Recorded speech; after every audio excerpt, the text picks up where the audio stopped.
भारताच्या संविधानाने दिलेला पुढचा अधिकार आहे शोषणाविरुद्धचा हक्क. कसला हक्क? शोषण म्हणजे दुसऱ्याला त्रास देणे, दुसऱ्यावर अन्याय करणे, दुसऱ्यावर अत्याचार करणे. तर माणसांचा अपव्यापार आणि वेठबिगारी यांना मनाई. म्हणजे काय?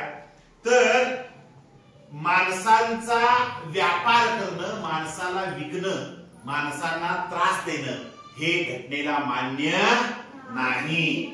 सार्वजनिक प्रयोजनाकरता सेवा करायला लावण्यास राज्याला या अनुच्छेदातील कोणत्याही गोष्टीने प्रतिबंध होणार नाही.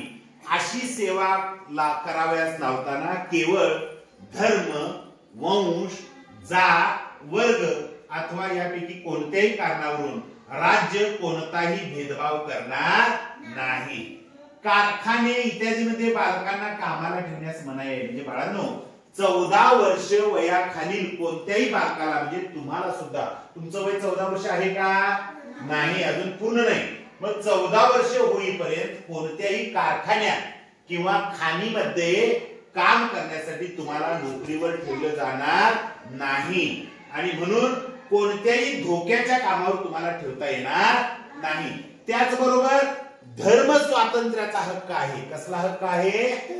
धर्म स्वातंत्र्याचा हक्क आहे. म्हणजे सार्वजनिक सुव्यवस्था, नीतिमत्ता आणि आरोग्य यांच्या व या भागातील अन्य तरतुदींच्या अधीनतेने सदसद विवेक बुद्धीच्या स्वातंत्र्याला आणि धर्म मुक्तपणे प्रकट करण्याच्या आचरणाच्या व त्याचा प्रचार करण्याच्या अधिकाराला सर्व व्यक्ती सारख्याच हक्कदार आहे.